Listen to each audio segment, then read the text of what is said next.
Hey guys, so today I wanted to go over 3 missing women from Indiana. Since Delphi, Indiana's been in the news lately with the murderer getting captured from the Delphi case, I thought I would look into some cases of missing people from Indiana. So I wanted to start with Melinda Creech. And Melinda was just 13 years old when she went missing from Anderson, Indiana. Her nickname is Mindy. Now, she was placed in a children's home in 1979, and that is also the year that she went missing. So it was an all-girls detention facility because she was caught stealing motorcycles from a dealership. So she's 13 years old and she's already in a crowd where they're stealing motorcycles, which is a big deal. So the police went to the home to talk to her about another theft, and she was gone. So it was unclear how and when she left the children's home, which is highly suspicious because a children's home should have more information than that. So in 1994, Mindy's mother told her other children, Mindy's siblings, that a badly decomposed body was found in New Jersey, and it was identified as Mindy. So they believed her, even though they never had a funeral service.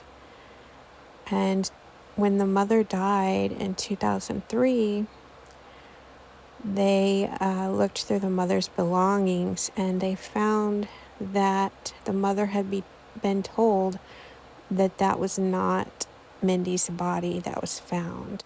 So some people think that the mother had something to do with her disappearance, but that she wanted to pacify her children by saying, oh, her body's been found in another state, like she was a runaway, so that they wouldn't look for her.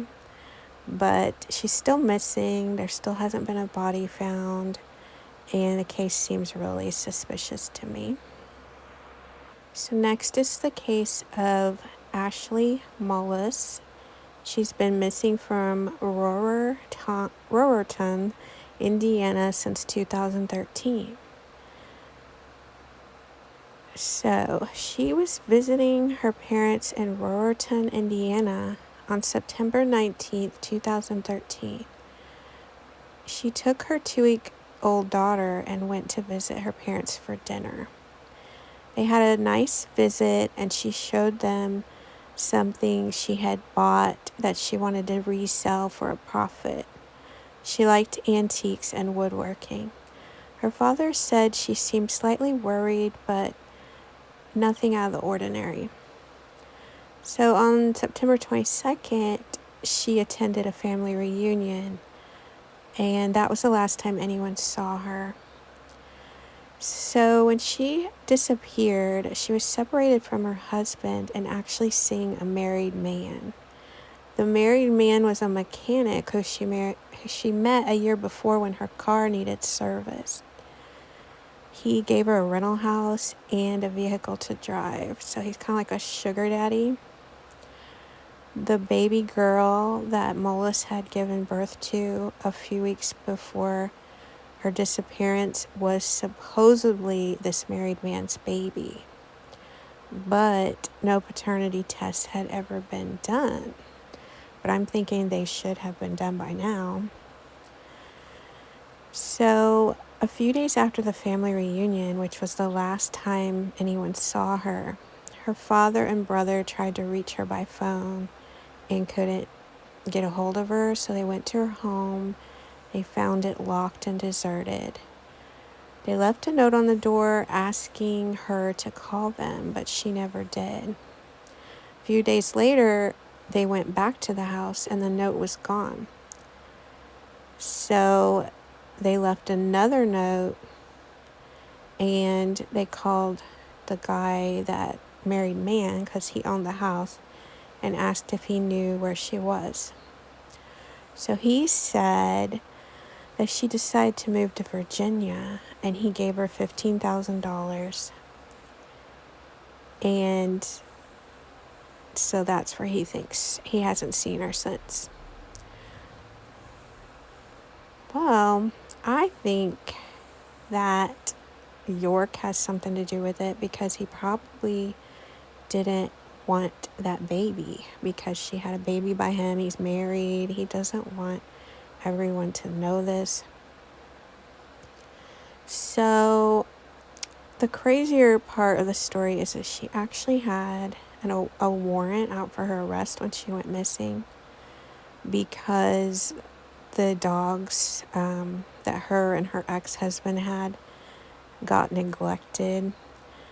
They both thought the other one was going to take care of them, and nobody realized it, so I guess the dogs, were malnourished. Next is the case of Michelle ELLIS.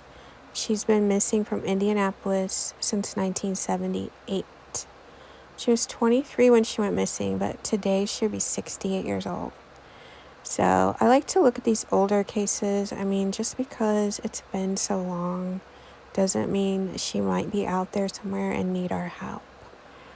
So she was last seen leaving her home on August 2nd, 1978. At 9 a.m., her red 1973 Oldsmobile was found in Fall Creek Parkway out of gas, about a half block from a service station. Her driver's side door was locked, but the passenger door was open. Inside the vehicle was Ellis's car keys, her purse, her driver's license, her checkbook, her credit cards, and $2 in cash. She was a part-time model and a student at the time of her disappearance. She worked as a cashier at an automotive department at the Sears store. But she quit on July 28th and never picked up her last check. 2 years after her disappearance, Ellis's parents got a phone call from someone who said, "This is Michelle." The caller hung up and never called back. It has never been verified who was the one that called. So, to me, at first, this looks like a kidnapping, because her car was out of gas on the side of the parkway. So, someone could have picked her up and then kidnapped her. And she left, her checkbook, her credit card, so why would she leave all that unless someone took her against her will? But it is odd to me that she would quit her job 4 days or 5 days before she disappears. It's almost like she was planning something. I don't feel that's a coincidence. So it could be that she planned to disappear, and that's why she left everything behind, start over. I don't know. I actually think this is probably a kidnapping, because if you're starting over, you don't leave your checkbook, credit cards, your last paycheck, because you need that money. So I'm thinking somebody kidnapped her, and it's really sad because she lived with her parents, so she was close to them, and all these years they've wondered where she was. Okay, so she was last seen in 1978. So she'd be 68. So I just wanted to let you guys know about these 3 cases of missing women from Indiana, and I'll see you in the next one. You told your friend you're not okay, and tell me what's wrong and why you never said you felt that way. And guess you're trying to stay strong and fake a smile until I look away.